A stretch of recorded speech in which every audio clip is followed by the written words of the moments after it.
آج بڑے لوگ ہیں جو وظیفے پوچھتے ہیں اللہ کیسے راضی ہوگا؟ بتاؤ وظیفہ آپ کو۔ امام غزالی لکھتے ہیں کہ حضرت موسیٰ کلیم علیہ السلام نے اللہ کے حضور عرض کیا، مالک میری قوم پوچھتی ہے تو کیسے راضی ہوگا، ہم تجھے راضی کرنا چاہتے ہیں۔ تو حضرت موسیٰ علیہ السلام سے رب کریم نے فرمایا ان سے جا کے کہہ دو کہ مجھ سے راضی ہو جائے، میں بھی ان سے راضی ہو جاؤں۔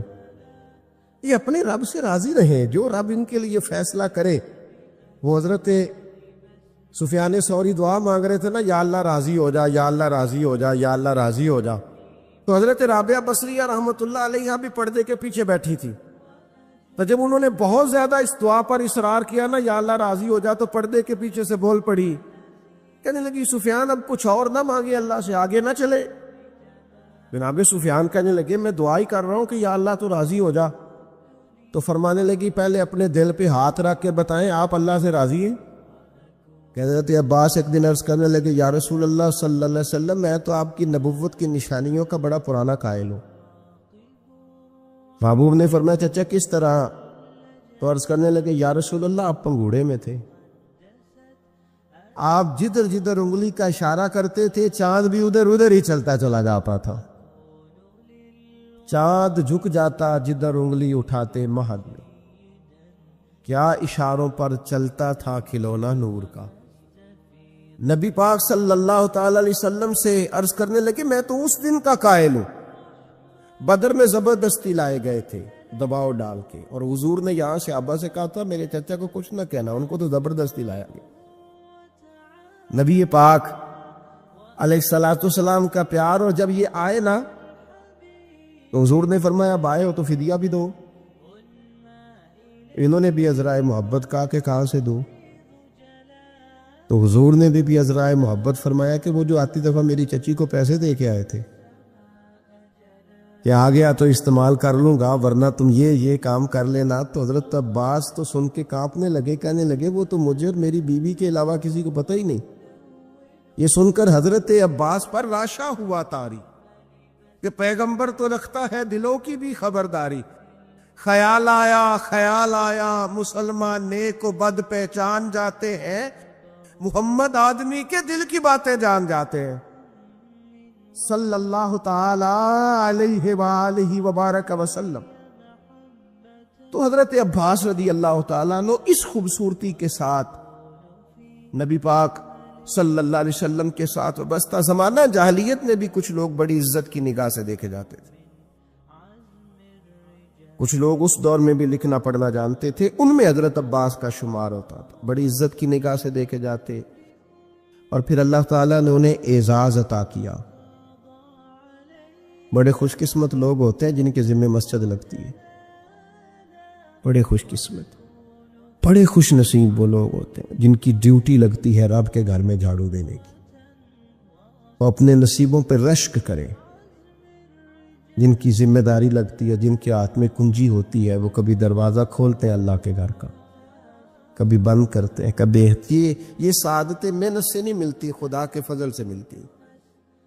انہیں بھی عاجزی کرنی چاہیے، اور ہمیں بھی ان لوگوں کو رشک کی نظر سے دیکھنا چاہیے، رشک کی نظر سے جو یہ والی خدمات سر انجام دیتے ہیں۔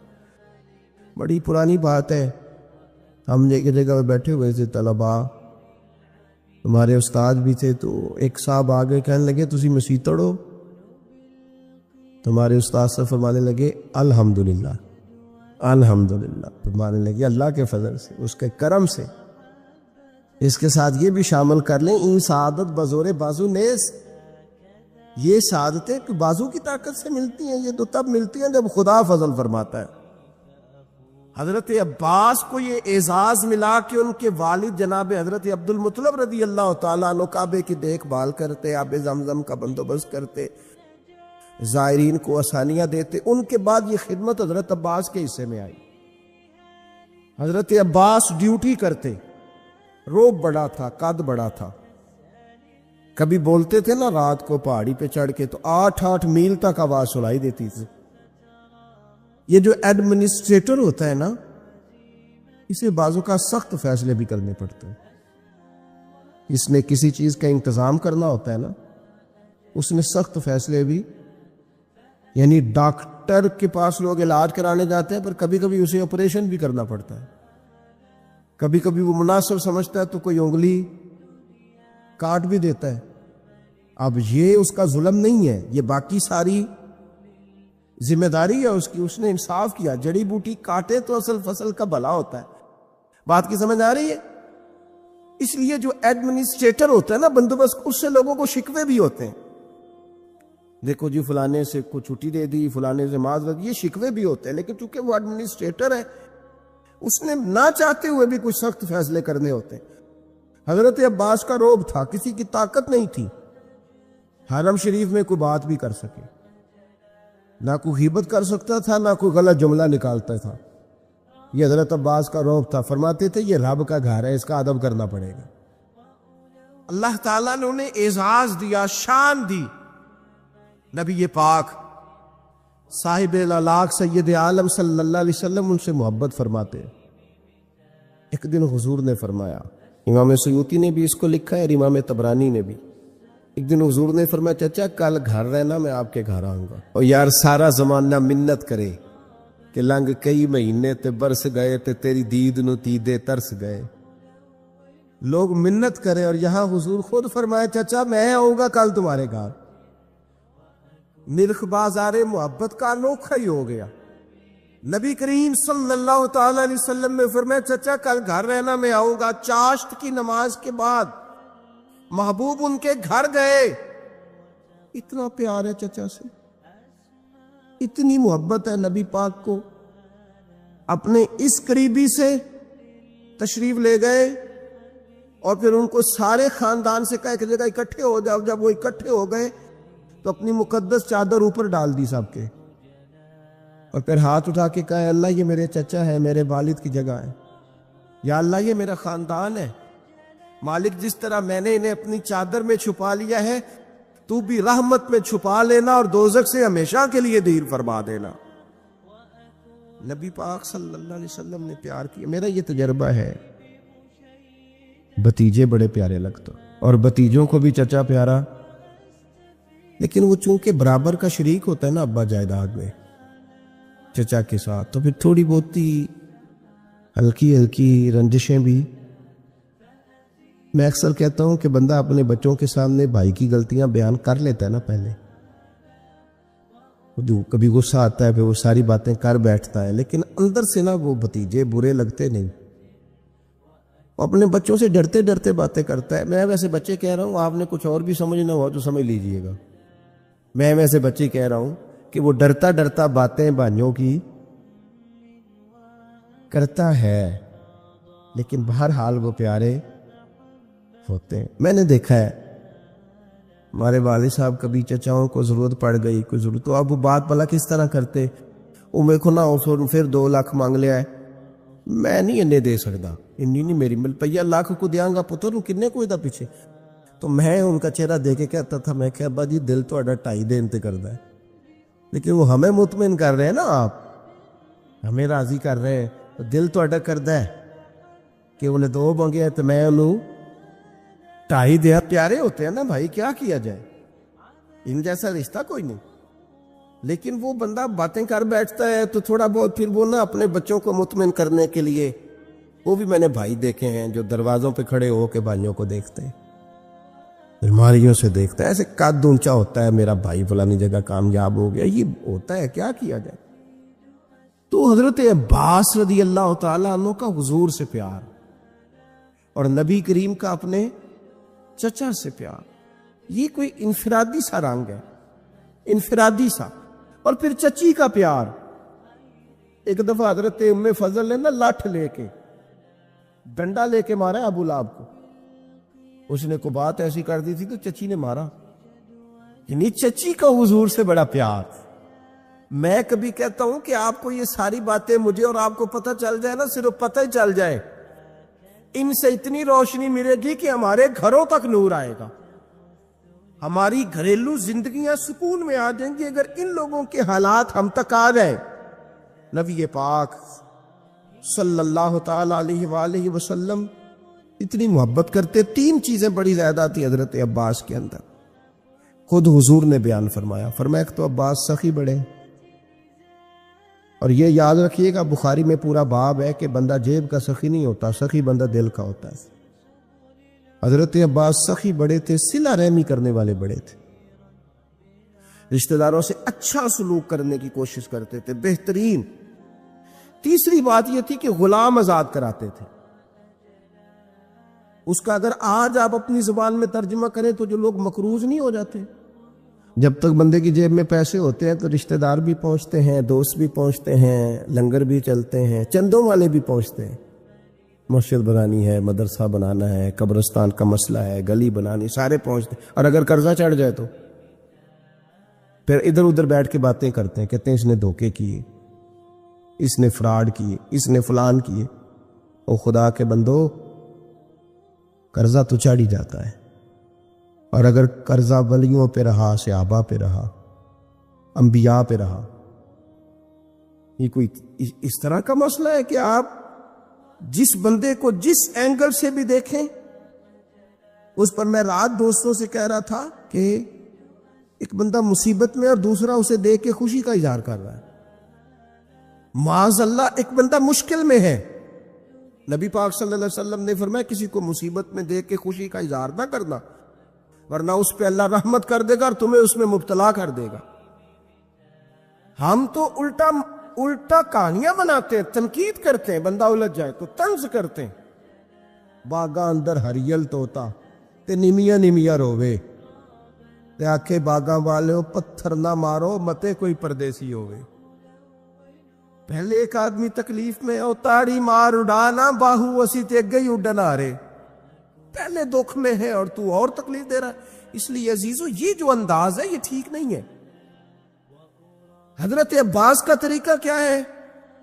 یہ جو ہوتے تھے نا غلام، ان کی گردنیں، پیسے لے لیتے تھے ان کے مالک تو گردنیں۔ چلے آج بھی اگر آپ نے ترجمہ کرنا ہو تو لوگ ایڈوانس لے کے نہیں بیچارے پھنس جاتے،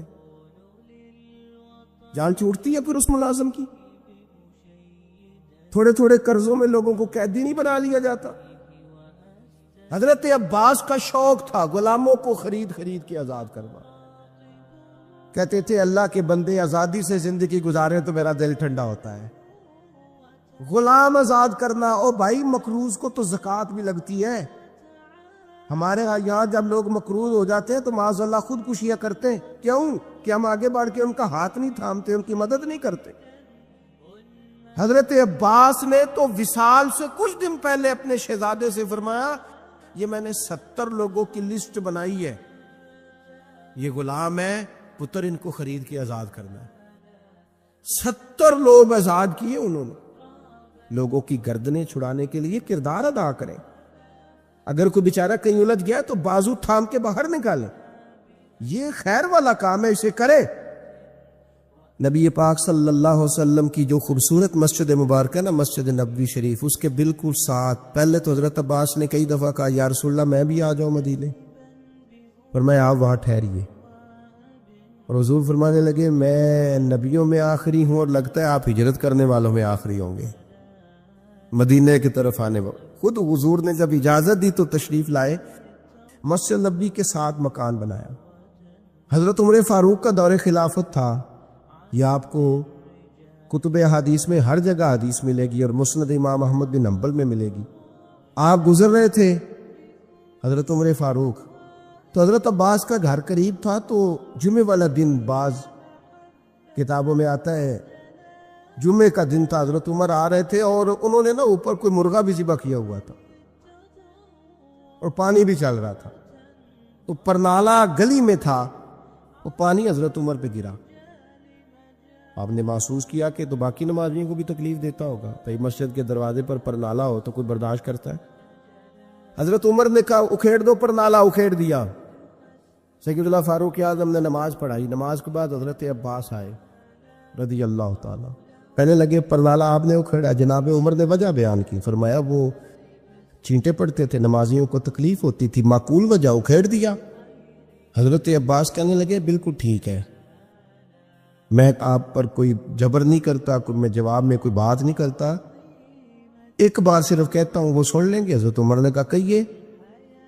تو حضرت عباس کہنے لگے جب میں یہ مکان بنا رہا تھا تو حضور تشریف لائے تھے، اور نبی پاک صلی اللہ تعالی علیہ وسلم نے نا میرے کندھوں پہ خود سوار ہو کے اپنے دست مبارک سے یہ پرنالہ لگایا تھا۔ کپڑے پہ چیٹے پڑے ہیں نا، وجہ تو موجود ہے نا۔ اب حضرت عمر نے اس پر کیا تبصرہ کیا، تھوڑا سائڈ پہ کر لیں، چلے اگر حضور نے لگایا تھا تو اس کو دوسرے کونے پہ لگا لیں، کوئی تبصرہ نہیں۔ تم کہتے ہو کبھی تعمیر کے نام پر، کبھی فلاں چیز کے نام پر، کبھی فلاں چیز کے نام پر۔ حضرت عباس نے کہا عمر نبی پاک نے لگایا تھا، اتنے لفظ ہیں، ختم ہو گئی ساری وجوہات۔ حضرت عمر تو اتنا روئے کہ بیٹھ گئے، آنسو نکل آئے آنکھوں سے، کہنے لگے عباس میرے ساتھ چلیے، اسی جگہ جاتے ہیں جہاں سے پرنالہ اکھیڑا ہے، آپ اس طرح کریں، اب آپ میرے کندھوں پہ چڑھے اور اس کو دوبارہ لگائیں۔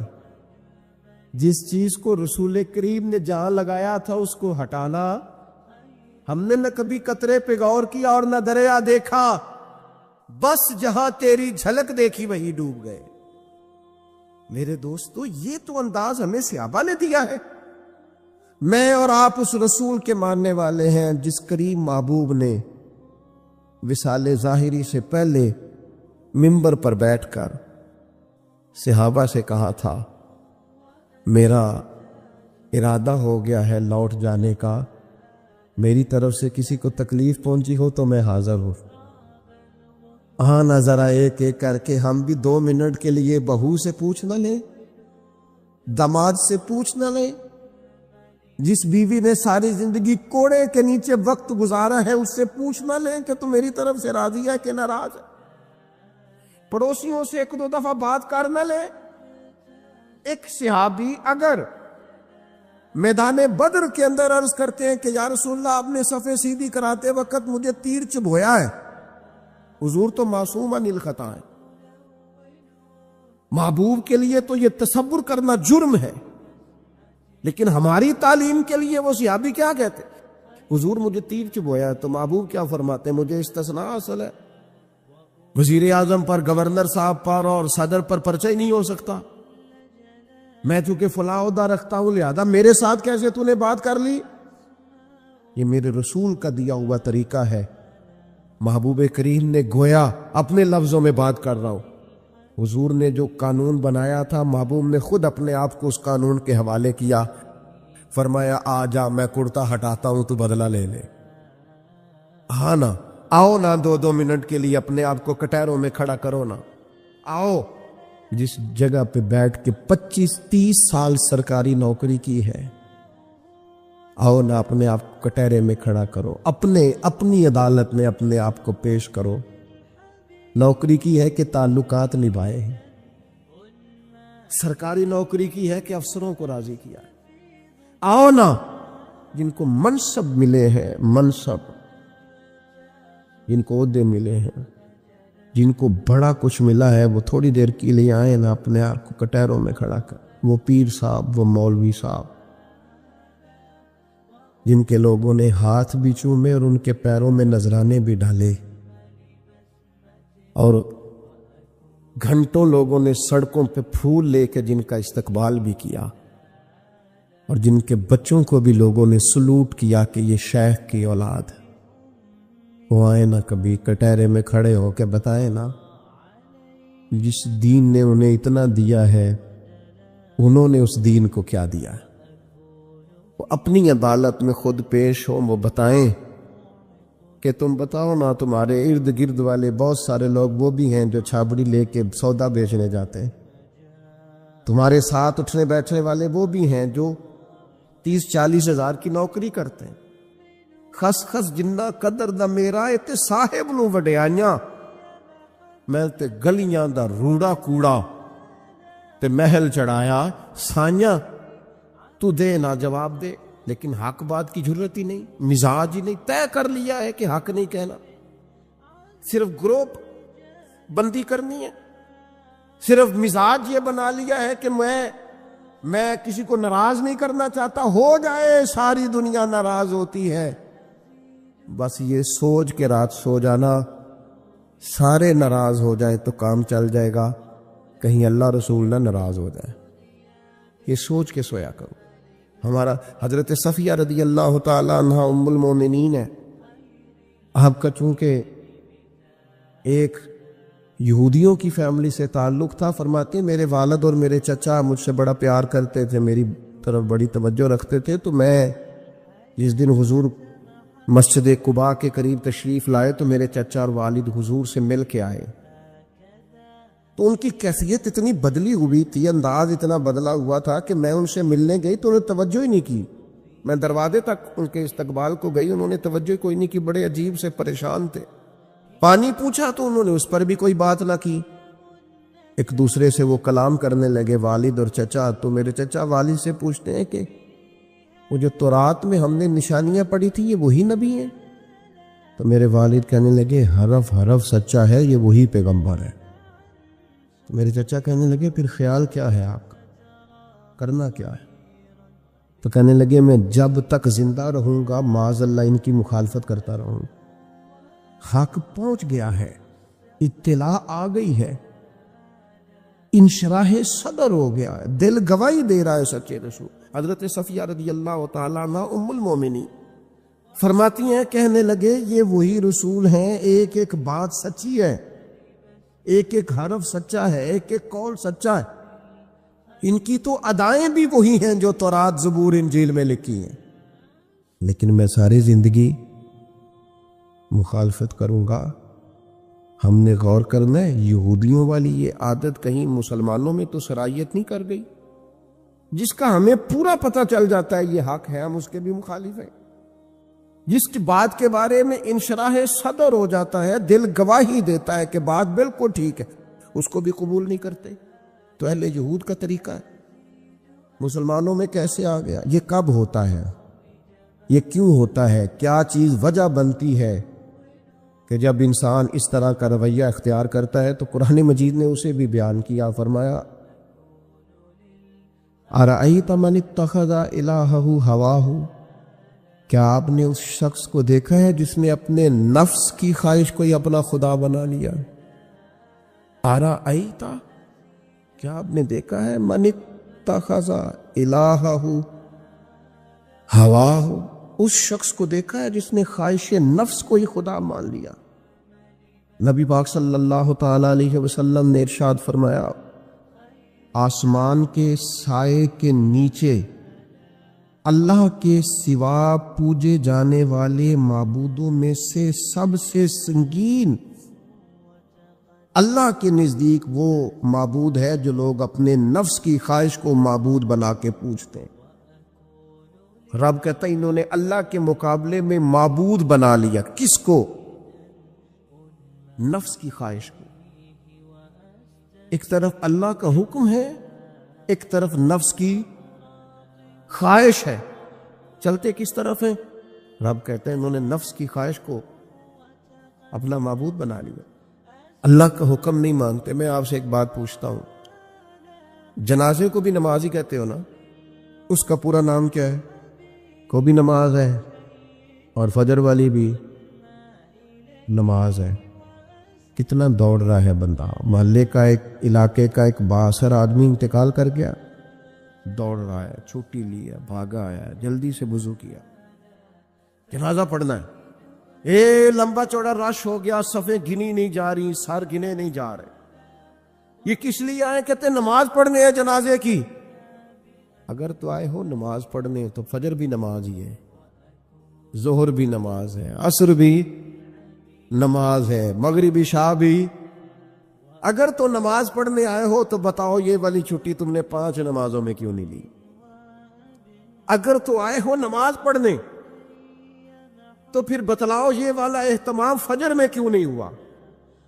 یہ تم نماز پڑھنے نہیں آئے، یہ ہم اللہ کے حضور حاضری دینے نہیں آئے، یہ وہ جو سیاسی رکھ رکھاؤ ہے، یہ جو ذاتی تعلق، یہ نفس کی عبادت ہے، یہ اللہ کی عبادت نہیں ہے، یہ خواہش نفس کی تکمیل ہے۔ یہ رب کی عبادت، یہ تو اپنے خواہش کے پیچھے دوڑے آئے ہو۔ مجھے بتلاؤ نا۔ وہ ایک شاعر تھے، انہوں نے بات تو بڑی غلط کی، لیکن چلو بعض اوقات نصیحت کے لیے کچھ باتوں کو دہرا دینا چاہیے۔ پاکستان کے ایک معروف شاعر تھے، ان سے کسی نے کہا کہ آپ مسلمان ہیں؟ کہنے لگا آدھا مسلمان ہوں آدھا کافر ہوں۔ کہا کس طرح؟ کہنے لگا اسلام کے اندر خنزیر بھی حرام ہے اور شراب بھی حرام ہے، لیکن میں خنزیر نہیں کھاتا، شراب پی لیتا ہوں، معاذ اللہ ثم معاذ۔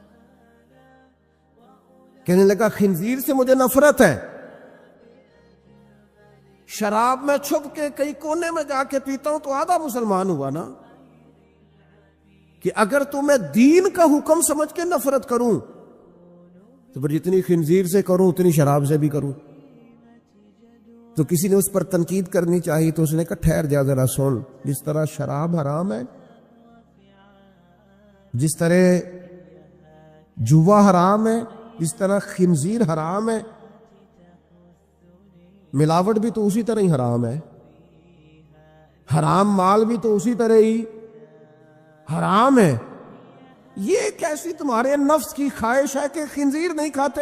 کہتے ہیں کہ کسی علاقے میں ایک آفیسر تھا تو وہ سب حرام مال اکٹھا کرتا تھا، تو کوئی کسی کی ضرورت ہی نہیں تھی اس سے بات کرنے کی، تو ایک بوڑھی اماں تھی، وہ بڑی حق بات کہنے کا مزاج رکھتی تھی، تو ان کی مرغی مر گئی، تو اس کے گلے پہ چھری چلا کے نا تو اس آفیسر کے گھر دے آئیں دیسی مرغی۔ تو وہ شام کو شکریہ ادا کرنے آ گیا، کہنے لگا اماں کمال کر دیا، دیسی مرغی تو کسی کو دیتا ہی نہیں۔ کہنے لگے بیٹے نہیں کمال والی بات نہیں، مر گئی تھی۔ تو وہ ناراض ہو گیا، کہنے لگا مر گئی تھی تو میرے گھر کیوں دے دی؟ کہنے لگی سارا محلہ جانتا ہے تو سارا حرام کھاتا ہے۔ تو میں نے کہا یہ کروڑوں حرام کھا گیا تو کوئی مشکل نہیں، تو ایک مرغی سے کیا تکلیف دے گی؟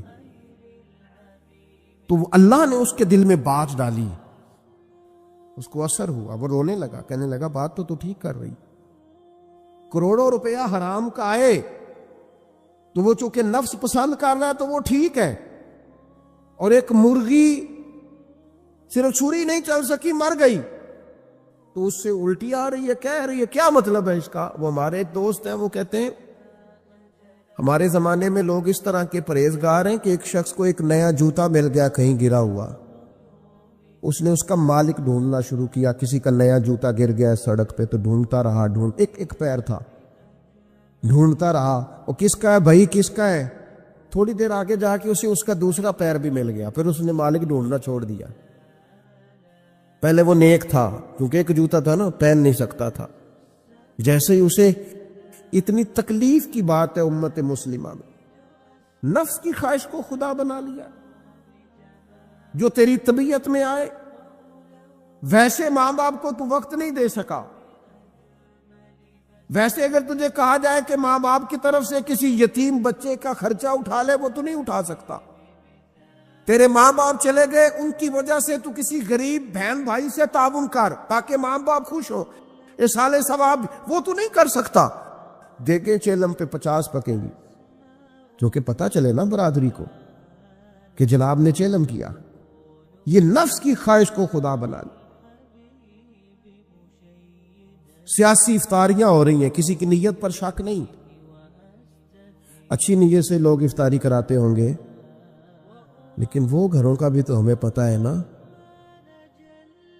کہ جہاں لوگ آٹا بھی اس لیے تھوڑا پکاتے ہیں کہ کل بھی اس کی ضرورت ہے، وہ محلے کے گھر نظر نہیں آتے؟ افطاری کے لیے ایک سجن بلایا جو پہلے کروڑ پتی، اور بلایا کہاں سے؟ لاہور سے، اسلام آباد سے، فیصل آباد، تو جو تیرے ارد گرد تھے، نفس کی خواہش کو خدا بنا لیا۔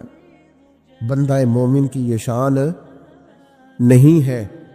جب اللہ تعالیٰ نے حضرت ابراہیم علیہ السلام کو بہت سارے اونٹ دیے، بہت ساری بکریاں دی، بہت ساری گائیں دی، اور ساتھ کہا واتخذ اللہ ابراہیم خلیلا، ہم نے ابراہیم کو دوست بنایا ہے، تو فرشتے کہنے لگے یا اللہ جسے اتنا کچھ دے اس نے دوست تو بننا ہی ہوتا ہے۔